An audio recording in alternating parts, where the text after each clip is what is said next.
The morning sun filtered through the pristine windows of New York Presbyterian Hospital's exclusive wing, casting long shadows across the polished marble floors.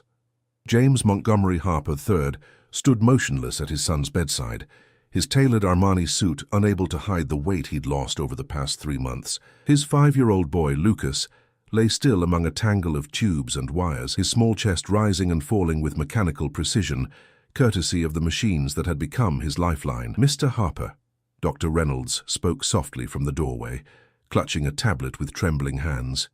"May I have a word?" James didn't turn. He'd heard that cautious tone from 99 other specialists before Reynolds. The 100th doctor wouldn't be any different.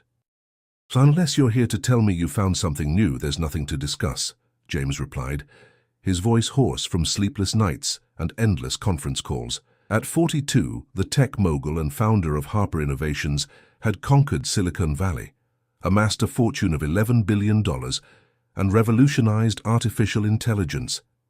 Yet here he stood, powerless to save the one person who mattered most. "I'm afraid the latest test results are consistent with our previous findings," Dr. Reynolds said. "The autoimmune response continues to attack his nervous system, and we've exhausted our conventional treatment options." James finally turned, his steel blue eyes sharp despite his exhaustion.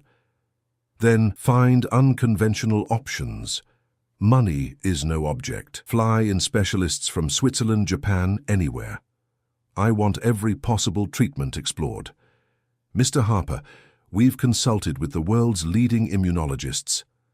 The experimental treatments we've tried have failed," James cut in, "so we try something else." Outside the room, hospital staff scurried about, acutely aware of the billionaire's presence. The entire floor had been converted for Lucas's care, with a steady stream of specialists flying in from around the globe, only to leave defeated days later. Dr. Reynolds hesitated before speaking again. "There is one more specialist arriving tomorrow, Dr. Nakamura from Tokyo. His work in pediatric autoimmune disorders is revolutionary, but I must caution you, his methods are experimental at best." James turned back to his son, gently brushing a strand of sandy blonde hair from the boy's forehead. "Book him, and get me his research papers tonight." As the doctor left, James sank into the chair beside the bed. 3 months ago, Lucas had been a vibrant, laughing child, obsessed with dinosaurs and building elaborate Lego structures. Now he lay comatose, his body mysteriously turning against itself after what should have been a routine case of strep throat. "I promise I'll fix this, buddy," James whispered, clutching his son's small hand, "whatever it takes." Meanwhile, 21-year-old Audrey Campbell clutched her hospital ID badge, heart pounding as she rode the service elevator to the elite patient wing. Her first day as a janitor at New York Presbyterian wasn't going as planned. She'd been redirected from her assigned floor due to staff shortages in the VIP section. "Just stay invisible," her supervisor had warned. "The Harper boy is up there. His father owns half of Manhattan and has the hospital board in his pocket. One complaint from him and you're out." Audrey nodded, swallowing hard. She couldn't afford to lose this job, not with her grandmother's medication costs rising and the eviction notice taped to their apartment door. The community college tuition she'd been saving for would have to wait another year. As the elevator doors opened, Audrey wheeled her cleaning cart forward, trying to blend into the background as doctors and nurses rushed past. Her dark, curly hair was pulled back tightly, her uniform slightly too large for her slender frame. "The new protocol starts tonight," she overheard a doctor telling a nurse. "Mr. Harper's approved anything that might help, regardless of cost." "Poor Lucas," the nurse whispered back. 100 doctors and no one can figure out what's wrong. Did you see the father? He hasn't left that room in days." Audrey kept her head down, moving methodically through her assigned rooms. Growing up with her grandmother, a retired hospice nurse, she'd heard countless stories about the mysterious ways illness manifested. "Sometimes the body knows things the doctors don't," her grandmother would say. "And sometimes healing comes from the most unexpected places." In the staff break room, Audrey paused to eat her simple lunch, a peanut butter sandwich and an apple she'd brought from home. 2 nurses entered, continuing a hushed conversation. "I've never seen anything like it," the older nurse said, pouring coffee. "The Harper boy's case has stumped every specialist in the country." "What exactly happened to him?" asked the younger one. "Started with a simple strep infection, then his immune system went haywire. attacked his nervous system, his organs. The fathers spent millions already, private researchers, experimental treatments, even some kind of energy healer from Arizona. Did any of it help? The older nurse shook her head. Not a bit. Poor little thing just keeps declining. They're saying his organs will start shutting down soon. Audrey's chest tightened. She thought of her younger brother, who had passed away from pneumonia when she was 12. They hadn't been able to afford the specialized care he needed, and the local clinic had missed the severity of his condition until it was too late. She'd promised herself she would become a doctor someday, though that dream seemed increasingly distant with each passing month. When Audrey reached the last room on her rounds, she noticed the door slightly ajar. Peering inside, she saw it was empty except for a small figure in the bed. Checking her assignment sheet, she confirmed this was indeed on her list, the private room adjacent to Lucas Harper's suite. She entered quietly, careful not to disturb what she thought was a sleeping child. As she began wiping down surfaces, something in her peripheral vision made her pause. The boy's monitors were flashing warning signals, but no alarm sounded. They must have been silenced. Instinctively, she moved closer. Lucas Harper was pale as the sheets he lay upon, his small body seemingly swallowed by the hospital bed. Dark circles shadowed his closed eyes, and his lips had a bluish tint that alarmed Audrey. She'd seen that color before, in her grandmother's old medical textbooks. Without thinking, Audrey reached out and placed her hand over the boy's. A strange sensation washed over her, a tingling warmth that started in her fingertips and radiated up her arm. She gasped, wanting to pull away, but something held her in place. The warmth intensified, spreading throughout her body, centering in her chest before flowing back through her arm to her hand. Lucas's skin seemed to glow faintly beneath her touch, though Audrey convinced herself it must be a trick of the light. She felt suddenly dizzy, the room spinning around her as the connection between them strengthened. In that moment, James Harper returned to his son's room through the connecting door, stopping dead in his tracks at the sight of the uniformed woman touching his son. "What are you doing?" he demanded, his voice like ice. Audrey jumped back, knocking over a tray of medical supplies. "I'm sorry, sir, I was just cleaning and I noticed—" "Get away from my son," James growled, reaching for the call button. "Security, please. I didn't mean any harm," Audrey pleaded, backing toward the door. "I just—" A small voice interrupted them. "Daddy?" Both adults froze, turning toward the bed where Lucas Harper was blinking slowly, his eyes focusing for the first time in weeks. "Lucas," James whispered, disbelieving. "I'm thirsty," the boy said weakly. James rushed to his son's side, tears streaming down his face as he pressed the nurse call button repeatedly. "He's awake. My son is awake." Doctors and nurses flooded the room, pushing Audrey further into the background. In the chaos that followed, she slipped out unnoticed, her hands still tingling strangely. As the door closed behind her, she heard the medical staff's astonished exclamations. "His vitals are stabilizing. Pupillary response is normal. This is impossible." Leaning against the wall outside, Audrey tried to steady her breathing. What had just happened? Had she really felt something pass between them, or was it her imagination? More importantly, would anyone believe her if she tried to explain? She looked down at her hands, still warm and buzzing with an energy she couldn't explain. One thing was certain. Whatever had just occurred in that room would change everything. For Lucas, for his billionaire father, and most unexpectedly, for Audrey herself. By morning, news of Lucas Harper's miraculous awakening had spread throughout the hospital. Audrey arrived for her second day of work to find the atmosphere on the VIP floor had transformed completely. Doctors huddled in small groups, speaking in animated whispers, while nurses rushed back and forth with renewed energy.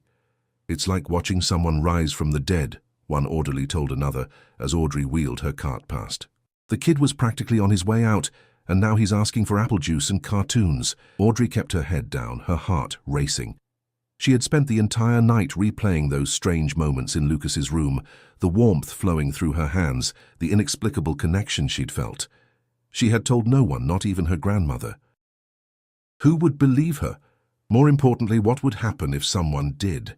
In Lucas's suite, James Harper sat beside his son's bed, watching in amazement as the boy colored in a dinosaur picture book. The transformation was astonishing. Lucas's cheeks had regained their color. His eyes were bright and alert, and most remarkably, his latest blood work showed his immune system had mysteriously stabilized. "Mr. Harper," Dr. Reynolds said, entering the room with a team of specialists. "We'd like to run another series of tests to understand what's happening." "Is something wrong?" James asked sharply, his protective instincts flaring. "Quite the opposite," Dr. Reynolds replied, unable to hide his bewilderment. "Lucas's condition has improved so dramatically that frankly, we can't explain it. His inflammatory markers have dropped by 80% overnight. The autoimmune attack on his nervous system appears to have simply stopped." "Then why more tests?" James demanded, putting his arm around Lucas. "He's finally getting better." Dr. Nakamura, the specialist from Tokyo who had arrived that morning, stepped forward. "Mr. Harper, in my 30 years of practice, I have never witnessed such a sudden reversal of symptoms. This is not just improvement, it's a fundamental change in your son's condition. We must understand why, not only for Lucas, but potentially for other children suffering from similar disorders." James reluctantly nodded. "Fine, but minimal invasive procedures only, and I stay with him at all times." As the doctors continued their discussion, Lucas tugged on his father's sleeve. "Daddy, where's the lady with the warm hands?" James looked down, confused.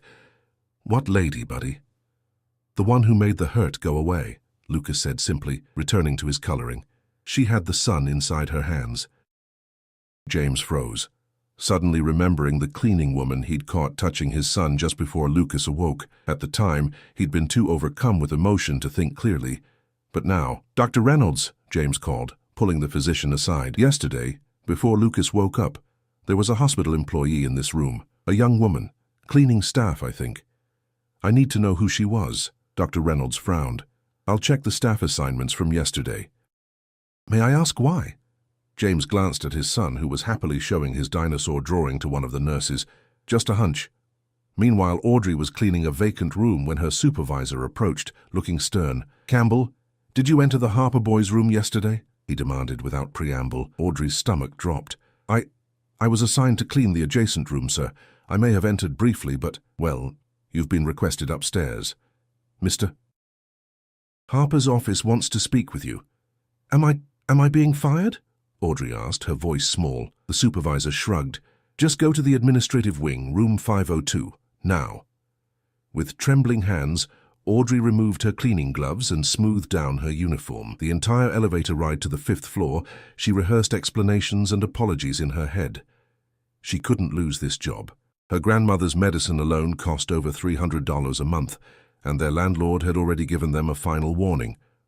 Room 502 turned out to be a sleek conference room with floor-to-ceiling windows overlooking Central Park.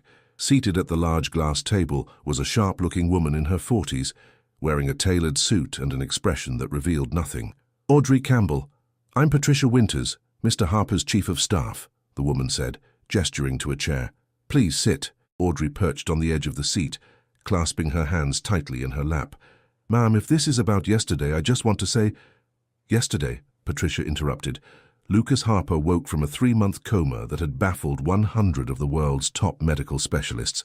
This morning, his blood work shows his condition is reversing at an unprecedented rate." She leaned forward, studying Audrey intently. "And according to both Lucas and Mr. Harper, you were the last person to touch him before this miraculous recovery began." Audrey swallowed hard. I just felt bad for him. I didn't mean to overstep." Patricia slid a manila folder across the table. "Your employment records show you've been working here for exactly 1 day. Before that, you were a cashier at a grocery store in Queens. Yet your application mentions 2 years of pre-med courses at community college before you had to drop out." She paused. "Why did you leave your studies, Miss Campbell?" "My grandmother got sick," Audrey said quietly. "She raised me after my parents died, and when she needed full-time care, there wasn't really a choice." Patricia nodded, making a note. "And have you ever experienced anything unusual when touching sick people before? Any incident similar to what happened with Lucas?" The question hung in the air, dangerous and enticing. Audrey thought back to moments she'd tried to forget. Her brother's fever breaking suddenly when she'd held his hand through the night, the neighbor's baby stopping his inconsolable crying the moment Audrey picked him up. her grandmother's arthritis pain mysteriously subsiding whenever Audrey helped massage her joints. "I don't know what you mean," Audrey said carefully. Patricia closed the folder. "Mr. Harper would like to speak with you privately. He's arranged for you to be reassigned temporarily as his son's personal attendant, with a substantial increase in salary." She slid a document across the table. "This is a confidentiality agreement. It ensures that anything you see, hear, or experience regarding the Harper family remains strictly private." Audrey stared at the paper, stunned. "Why would Mr. Harper want me near his son? Yesterday he called security on me." "Yesterday his son was dying," Patricia replied evenly. "Today he's eating pancakes and asking for the lady with the warm hands. Mr. Harper is a man of science and logic, but he's also a father who was about to lose everything. He's exploring possibilities." Back in Lucas's room, James paced anxiously while his son napped peacefully for the first time in months. The specialists had left after drawing more blood and running various scans, all showing the same inexplicable improvement. "Doctor." Nakamura had been particularly interested in Lucas's description of the warm hands and had asked to interview the cleaning woman himself. James paused by the window, watching the New York traffic below. After his wife Diana's death in a car accident 2 years ago, Lucas had become his entire world. The thought of losing him too had nearly broken James. He would have tried anything, had tried everything from experimental stem cell treatments to obscure herbal remedies from the Amazon rainforest. Could it really be possible? A young cleaning woman with some kind of healing touch? The rational, MIT-educated part of his brain rejected the notion outright, yet Lucas was getting better. Something had happened in that room yesterday, something that 100 doctors with all their advanced technology and knowledge had failed to achieve. A soft knock interrupted his thoughts. Patricia entered with Audrey following hesitantly behind her. "Mr. Harper, this is Audrey Campbell," Patricia said. James turned, studying the young woman carefully. She was younger than he'd thought yesterday, probably early 20s, with deep brown eyes that couldn't hide her nervousness. She looked ordinary in every way, certainly not like someone with miraculous powers. "Thank you, Patricia," James said. "Please give us a moment." When they were alone, James gestured toward his sleeping son. "The doctors can't explain what's happening. They're calling it a spontaneous remission, but that doesn't account for the timing." He fixed his gaze on Audrey. "My son says you have the sun in your hands. What does that mean?" Audrey shifted uncomfortably. "I don't know, sir. I felt bad seeing him like that. I touched his hand and—" She trailed off, unsure how to describe what had happened without sounding insane. "And what?" James pressed. "It felt warm," she said finally, "like something was passing between us. I felt it before sometimes with sick people, but never so strongly." Lucas stirred in his sleep, a small smile playing on his lips, an expression James hadn't seen in months. James made a decision. "Whatever is happening, it's helping my son," he said firmly. "I want you to continue working with him. Patricia has arranged for you to be assigned as his personal attendant. The salary is 5 times your current rate, plus a housing allowance if you need it." Audrey's eyes widened. "Mr. Harper, I'm not a nurse or a—" "I don't care what you are," James interrupted. "I care about results. And whatever happened when you touched my son, it worked when nothing else would." His voice softened slightly. "Please. He's all I have left." Audrey thought of her grandmother, of the eviction notice, of her deferred dreams of medical school. Then she looked at Lucas, peaceful in sleep, already so much healthier than yesterday. "I'll need some time to arrange care for my grandmother," she said finally. "Done," James replied instantly. "She can have in-home nursing care, the best available. Patricia will arrange everything." As Audrey left the room to speak with Patricia about the details, she felt a strange mixture of hope and fear. The opportunity was beyond anything she could have imagined. Financial security, a chance to help this little boy, perhaps even a path back to her medical studies someday. But deep down, a whisper of warning echoed through her mind. What if whatever had happened with Lucas was a one-time miracle? What if she couldn't replicate it? What if in the harsh light of medical scrutiny, her gift turned out to be nothing more than coincidence and wishful thinking? And most troubling of all, what would James Harper do if she failed to save his son a second time? 2 weeks later, Audrey sat by Lucas's bed, reading him The Magic Treehouse as afternoon sunlight streamed through the hospital windows. The boy was propped up against his pillows, color in his cheeks and brightness in his eyes, as he interrupted with questions about dinosaurs and ancient Egypt. "Will we go see real pyramids someday, Audrey?" he asked eagerly. "That's a question for your dad," Audrey replied with a smile, glancing at James, who was working on his laptop in the corner of the room. James looked up, his expression softer than it had been when Audrey first met him. "Absolutely, buddy. As soon as Dr. Reynolds says you're ready to travel." The transformation in Lucas over the past 14 days had stunned the medical community. His autoimmune markers had dropped to near normal levels, his organ function had stabilized, and he was gaining strength daily. Videos of his physical therapy sessions were being shared among specialists worldwide, with many calling it the most remarkable recovery they'd ever witnessed. For Audrey, the days had fallen into a strange new rhythm. Each morning she would arrive at the hospital and spend an hour with Lucas, her hands gently resting on his shoulders or back, that now familiar warmth flowing between them. The doctors called it therapeutic touch in their notes, a clinical term for something none of them truly understood. Dr. Nakamura had been particularly fascinated, conducting a series of tests measuring energy fields and cellular responses during these sessions. Though he spoke little about his findings, Audrey had seen the wonder in his eyes when reviewing his data. "Ms. Campbell," Dr. Reynolds said, entering the room with his usual clipboard, "may I borrow you for a moment? Dr. Nakamura would like to discuss something." James glanced up sharply. "Is everything all right?" "Just some routine questions," Dr. Reynolds assured him, though the tension in his shoulders suggested otherwise. In a small conference room down the hall, Dr. Nakamura sat surrounded by charts and medical imaging screens. His typically composed demeanor seemed disturbed. "Ah, Miss Campbell," he said, gesturing to a chair, "thank you for coming. I have been studying the energy transfer during your sessions with Lucas." "Energy transfer?" Audrey repeated. Dr. Nakamura nodded, pulling up a series of thermal images. "These show temperature changes in both your body and Lucas's during your touch therapy. When you place your hands on him, your core temperature drops by approximately 2 degrees, while his rises by the same amount. It's as if—" he hesitated. "As if you are transferring your own life energy to him." Audrey stared at the images, a chill running through her. "Is that dangerous?" Dr. Reynolds cleared his throat. "That's what concerns us, Ms. Campbell. Your latest blood work shows some concerning changes. Anemia, decreased white cell count, elevated inflammatory markers. In simple terms, you appear to be taking on aspects of Lucas's condition." "But that's impossible," Audrey whispered, though even as she spoke she knew it wasn't. The increasing fatigue she'd felt, the headaches, the bruises appearing on her arms, she'd attributed it all to stress and long hours.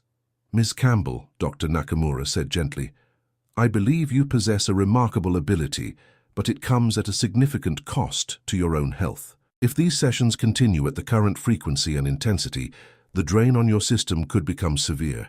Dr. Reynolds placed a hand on Audrey's shoulder.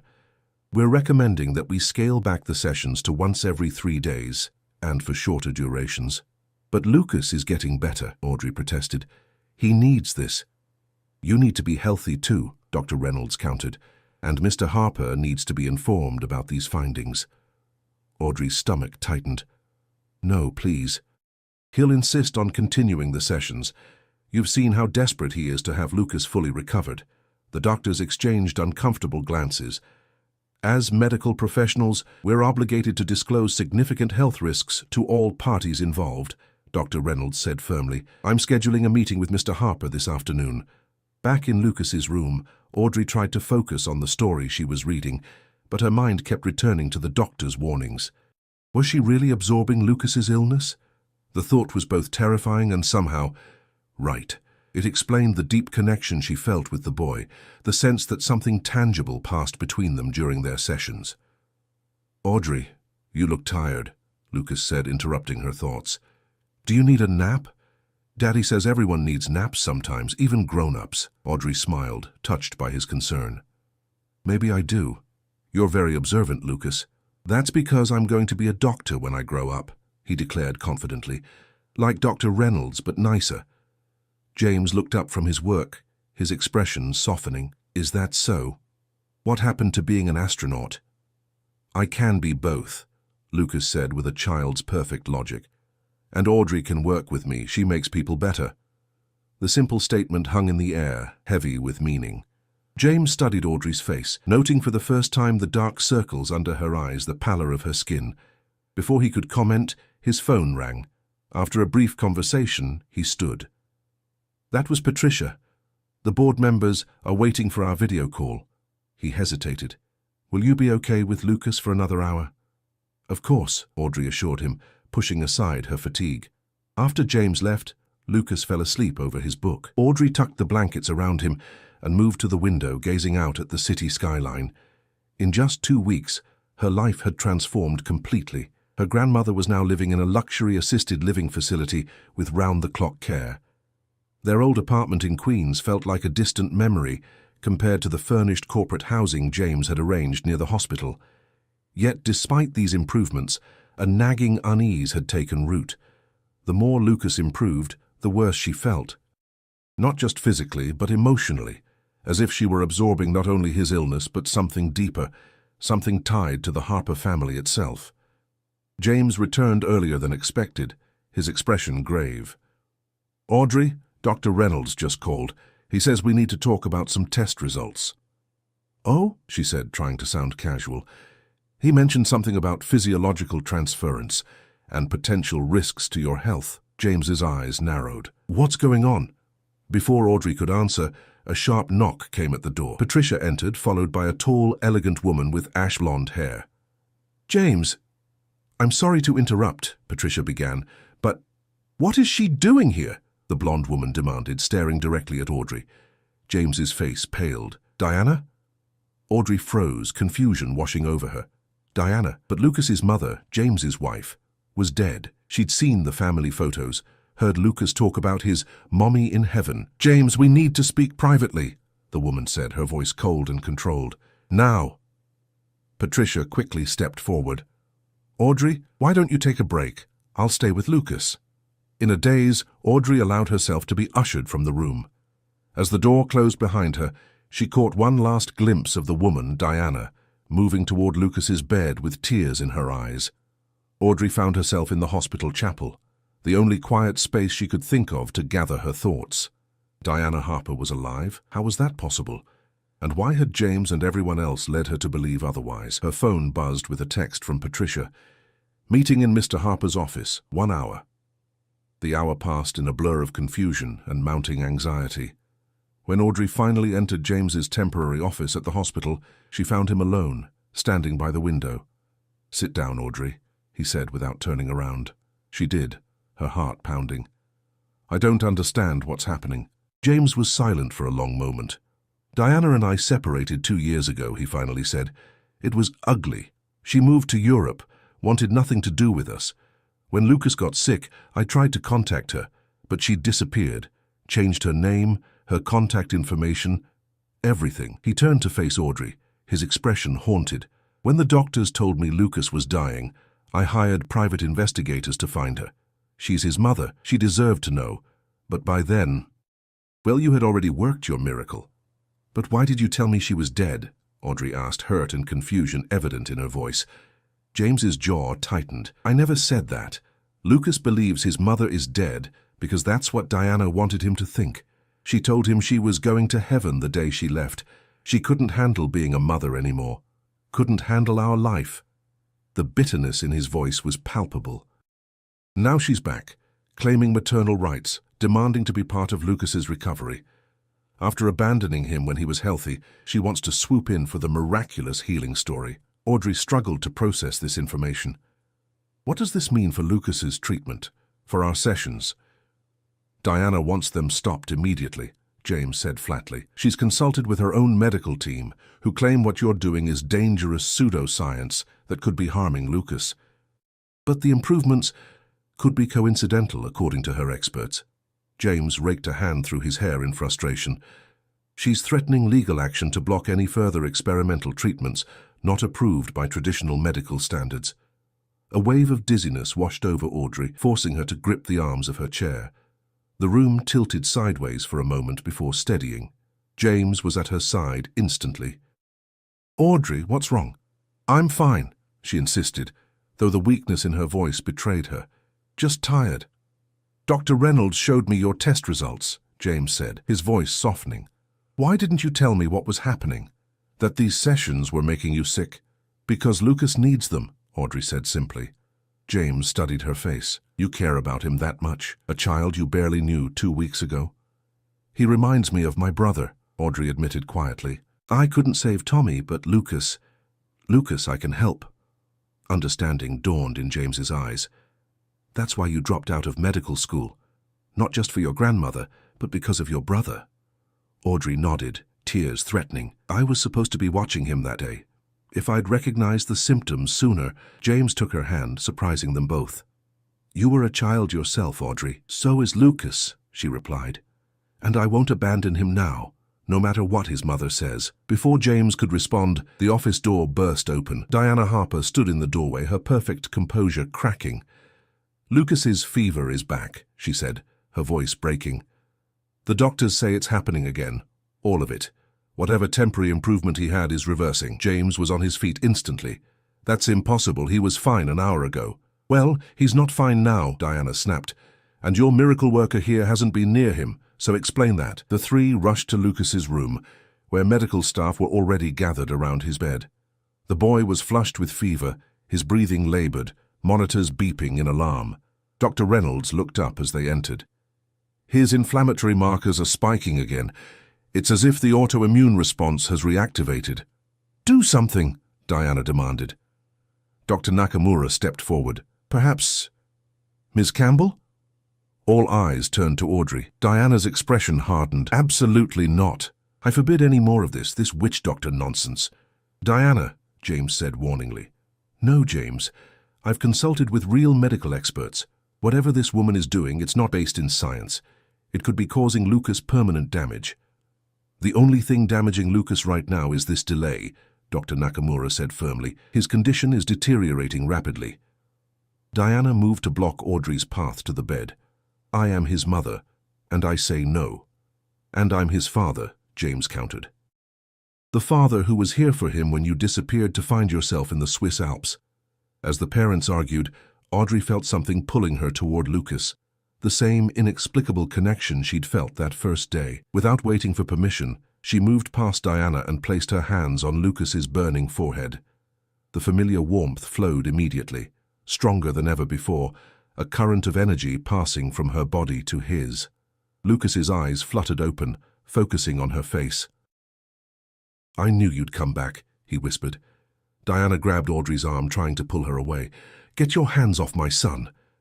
But in that moment, something extraordinary happened. As Diana's hand touched Audrey's skin, the energy flow changed direction, no longer moving from Audrey to Lucas, but from Diana to Audrey to Lucas, creating a circuit that linked all three of them.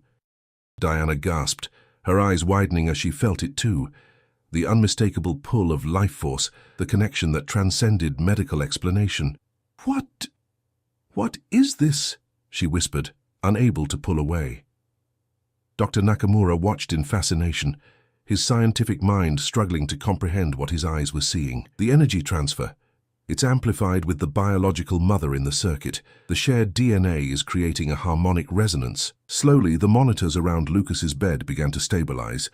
His breathing eased, the flush of fever fading from his cheeks. But as he improved, both Audrey and, surprisingly, Diana showed signs of distress, pale, sweating, their own strength visibly diminishing.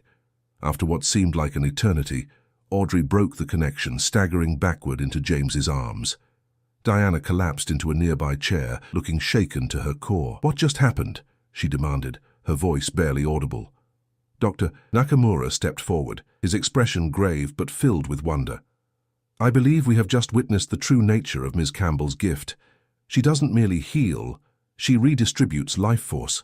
And with a biological connection like mother and child, that redistribution becomes optimal." Diana looked at Audrey with new understanding. "You've been taking his illness into yourself," she said slowly. "Killing yourself to save my son." Audrey nodded weakly. "It was my choice, but it shouldn't be," James said firmly, still supporting Audrey's trembling form. "Not anymore." He turned to Diana. years of bitterness momentarily set aside in the face of this new revelation. You felt it too. You know this is real now, Diana nodded, tears streaming down her face as she looked at her son, now sleeping peacefully. Yes, she whispered, I know. 3 days later, the Harper family's private medical suite had been transformed. The cold clinical atmosphere was softened by colorful drawings taped to the walls, stuffed animals piled on Lucas's bed, and a constant stream of children's movies playing on the large television. But the most significant change was the presence of 3 hospital beds instead of 1. Lucas in the center, flanked by Audrey and Diana. Doctor Nakamura had converted the room into what he called an energy transfer chamber, with sophisticated monitoring equipment, tracking vital signs, body temperature, and mysterious readings he labeled simply as biofield measurements. The Japanese specialist had brought in additional equipment from his Tokyo research facility, devices that seemed more at home in a science fiction movie than a hospital. James sat in a chair between the beds, his laptop abandoned as he watched the 3 patients. Following Dr. Nakamura's discovery about the shared biological connection, Diana had immediately volunteered to participate in the treatment protocol. It was the first selfless act James had seen from his estranged wife in years, and it had momentarily silenced his bitterness. How are you feeling? He asked softly, looking first at Audrey, then at Diana. Like I ran a marathon, Diana admitted, her designer clothes replaced by a simple hospital gown. Without her perfect makeup and styled hair, she looked younger, more vulnerable, more like the woman James had fallen in love with 15 years ago. Worth it, Audrey murmured, though her pallor was alarming. The shared healing sessions had taken a visible toll on both women, but the results for Lucas had been unprecedented. Dr. Reynolds entered with the latest test results, his expression cautiously optimistic. Lucas's blood work is remarkable. The autoimmune markers are almost completely normalized. If this continues, we could be looking at a full recovery within weeks, not months.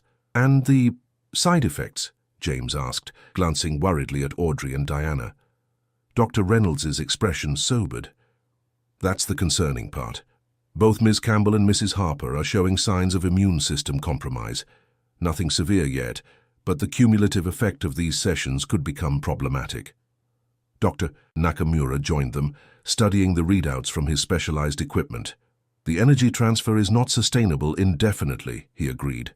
While effective, it creates a temporary imbalance that the human body can only tolerate for limited periods. Then we need to find another way, James insisted. There must be some way to amplify the healing without draining Audrey and Diana.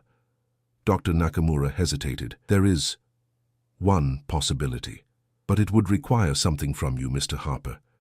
Anything, James said without hesitation.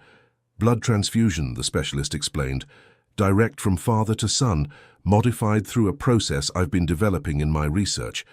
Ms. Campbell would serve as the conduit, for lack of a better term. Diana pushed herself up on her elbow.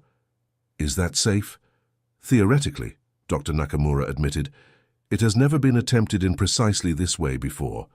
But my research suggests that with the biological connection strengthened by direct blood transfer, the healing effect could be amplified while reducing the drain on any single individual. James rolled up his sleeve without hesitation. Let's do it. Wait, Audrey interjected weakly. You don't understand what it feels like, the transfer. It's intense, painful even, and we don't know what adding another person to the circuit might do. I'm not asking anyone to do anything I'm not willing to do myself, James said firmly. Lucas is my son. I should have been part of this from the beginning. The procedure was scheduled for the following morning. Throughout the night, medical staff prepared the specialized equipment under Dr. Nakamura's guidance, while James, Diana, and Audrey rested as much as possible. Lucas, blissfully unaware of the adults' concerns, was simply happy to have both his parents in the same room for the first time in his memory. Are you and Mommy friends again? He asked James as the man tucked him in for the night. James glanced across the room where Diana was speaking quietly with one of the nurses. We're working together for you, buddy, because we both love you very much. Lucas's small face grew serious. Is Audrey going to be okay? She looks really tired. We're all going to be okay, James promised, hoping it wasn't a lie. Now get some sleep, tomorrow is a big day. Later that night, when Lucas was asleep and Diana had stepped out to take a call from her lawyer, James found himself alone with Audrey for the first time in days. "You should be resting," he told her, noting the dark circles under her eyes. "I keep thinking about that first day," Audrey said softly. "How random it was that I was assigned to this floor. If I'd been sent anywhere else in the hospital—" "I don't believe it was random," James replied. "I stopped believing in coincidence the moment Lucas opened his eyes." Audrey smiled faintly. "My grandmother would say it was meant to be. She always believed in things beyond scientific explanation." "Smart woman," James said. "I'd like to meet her someday." "She'd like you," Audrey told him, "though she'd probably give you a lecture about working too much." James laughed softly. "She'd be right." A comfortable silence fell between them, broken only by the steady beeping of monitors and Lucas's peaceful breathing. "Why did you agree to all this?" James finally asked. "You could have walked away, found another job. Instead, you've risked everything for a child you barely knew." Audrey's gaze drifted to Lucas. "When I was 12, my brother got sick. Just a fever at first. My parents were gone. They worked night shifts, and I was supposed to be watching him. By the time I realized how serious it was," she took a shaky breath, "the doctor said it was pneumonia, that it came on suddenly, that there was nothing I could have done." "But you never believed them," James said gently. "I knew there was something wrong hours before I called 911, Audrey admitted. I thought it was a normal cold. I didn't want to overreact." Her eyes filled with tears. "When I held his hand in the hospital that night, I felt something. That same warmth I felt with Lucas, but I didn't understand it then. I didn't know how to use it." James moved to sit beside her bed, taking her hand. "You were a child yourself. That doesn't bring Tommy back," Audrey whispered. "But maybe I was given this gift for a reason. Maybe saving Lucas is part of that reason." "At the cost of your own health?" James questioned. Audrey met his gaze steadily. "Some things are worth the cost, Mr. Harper." "James," he corrected softly, "after all this, I think you've earned the right to use my first name." Morning arrived with a tense energy pervading the suite. Dr. Nakamura's team had transformed the room overnight, installing complex equipment and setting up a circular arrangement of beds, where Lucas lay in the center, with Audrey, Diana, and now James positioned around him like points on a compass. Dr. Reynolds looked nervous. "Dr. Nakamura, I must formally state that as Chief of Medicine, I have serious reservations about this procedure." "Noted," Dr. Nakamura replied calmly, "but I believe the potential benefits outweigh the risks." James caught Audrey's eye across the room. She gave him a small nod of encouragement. On the other side, Diana looked pale but determined, her hand already reaching toward Lucas. "We'll begin with a direct blood transfusion from father to son," Dr. Nakamura explained. "Ms. Campbell will maintain physical contact with Lucas while Mrs. Harper completes the circuit. The theory is that the biological connection will amplify the healing effect while distributing the energy drain across all three adults." As the transfusion began, Audrey placed her hands on Lucas's shoulders. Almost immediately, the now familiar warmth began to flow. But something was different this time. The drain on her energy was less intense, more diffuse. Diana gasped as she felt the connection form, the strange pull of energy flowing through her to her son. Across the bed, James experienced it for the first time, a sensation like electricity, but warmer, more organic, flowing from some deep reservoir within him outward through his hands. Dr. Nakamura watched his instruments with fascination. Remarkable. The energy transfer is nearly twice as efficient with all three biological connections active. And look, the drain is being distributed evenly among the adults, not concentrated on Ms. Campbell as before. Lucas's eyes fluttered open, bright and alert. "It feels like sunshine," he said wonderingly. "From all of you." For nearly an hour, the connection held. The machines recording data that would later revolutionize Dr. Nakamura's understanding of biofield healing. When they finally broke contact, all three adults were tired, but not depleted, as Audrey had been after previous sessions. "His readings are stabilizing," Dr. Reynolds announced, checking Lucas's vitals. "Temperature normal, blood pressure perfect." Dr. Nakamura studied his specialized readouts. "The autoimmune markers have decreased another 30% just in this single session. At this rate, we could see complete remission within days, not weeks." Dr. Reynolds finished, unable to hide his astonishment. 3 days later, Lucas Harper sat on his hospital bed, fully dressed in jeans and a dinosaur t-shirt, impatiently waiting for the final discharge paperwork. The suite that had been his home for nearly 4 months was now stripped of medical equipment, packed boxes stacked neatly by the door. "When can we go to the dinosaur museum?" he asked, swinging his legs energetically. "As soon as we get home and settled," James promised, signing the last of the release forms. "Doctor Reynolds said you're officially the healthiest 5-year-old he's ever examined." Lucas beamed. "That's because I have the best healing team ever." James couldn't argue with that assessment.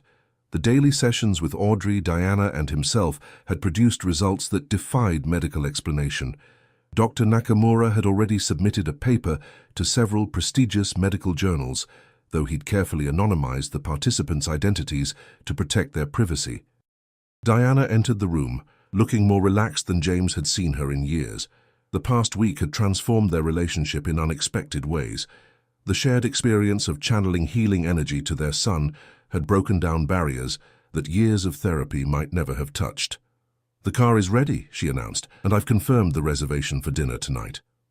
Though they weren't reconciling romantically, they had reached a new understanding about co-parenting Lucas. Diana had even purchased a home near James's in Connecticut, abandoning her European lifestyle to be close to her son. "Where's Audrey?" Lucas asked, looking around. "She promised to say goodbye." James and Diana exchanged glances. "She'll meet us downstairs, buddy," James said carefully. The truth was more complicated. After the success of Lucas's treatment, Audrey had made a difficult decision. With Lucas healed and her financial future secured by James's generosity, she had applied to return to medical school. James had insisted on covering her tuition and expenses, a gift he considered insignificant compared to what she had given his family. But there was more to Audrey's decision than just returning to her studies. Dr. Nakamura had offered her a position in his research institute in Tokyo, studying the physiological aspects of energy healing. It was an unprecedented opportunity to understand her gift scientifically, while helping others with similar conditions to Lucas's. In the hospital lobby, Audrey waited nervously, a small gift bag in her hands. When the elevator doors opened and Lucas ran out, she knelt to receive his enthusiastic hug. "I made this for you," she said, handing him the bag. Lucas pulled out a hand-knitted dinosaur. "It's awesome," he exclaimed. "Will you come visit me at my house? Dad says we have a swimming pool and you can come swim anytime." Audrey glanced up at James, who had joined them with Diana. "I'd like that very much, but I'm going to be studying in Japan for a while. It's very far away." Lucas's face fell. "But you'll come back, right?" "Of course she will," James said, meeting Audrey's eyes. "Some connections can't be broken by distance." Outside the hospital, as Lucas excitedly climbed into the luxury SUV with Diana, James lingered with Audrey on the sidewalk. "You've changed our lives," he said simply. "Not just by healing Lucas, but by showing us what really matters." Audrey smiled. "You gave me back my dream, and Lucas taught me that my gift doesn't have to be a burden. It can be a calling." "Dr. Nakamura says you could revolutionize medicine," James said. "Though I suspect you already knew that." "I just want to understand it better," Audrey replied, "so I can help more children like Lucas and maybe—" She hesitated. "Maybe finish what I couldn't do for Tommy." James nodded, understanding the weight of her words. "Your flight to Tokyo leaves next week?" "Wednesday morning," she confirmed. "We'll see you before then," James promised. "Lucas would never forgive me if we didn't have a proper goodbye dinner, and I—" He paused, suddenly unsure of himself. "I'd like to know that this isn't really goodbye." "It isn't," Audrey assured him, her eyes meeting his with quiet certainty. "Some things are meant to be." As she watched the Harper family drive away, Audrey felt a peculiar sense of completion. What had begun as a desperate job to avoid eviction had transformed into an extraordinary journey of healing. Not just for Lucas, but for Diana, for James, and perhaps most surprisingly, for herself. The gift she had once hidden, the ability she had feared and misunderstood, now offered a path forward. In Tokyo, working with Dr. Nakamura, she would learn to control and direct her healing energy without depleting herself.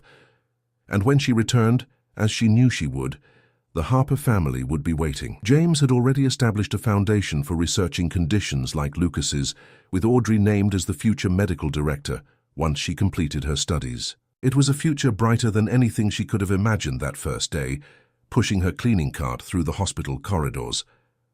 As Audrey hailed a taxi to take her to her grandmother's new retirement community, she thought about the strange chain of events that had brought her to this moment. One random assignment change, one impulsive touch of a dying child's hand, and everything had changed for Lucas, for his family, and for a young woman who had only wanted to make enough money to keep a roof over her head. Some connections, she whispered to herself, echoing James's words, can't be broken by distance,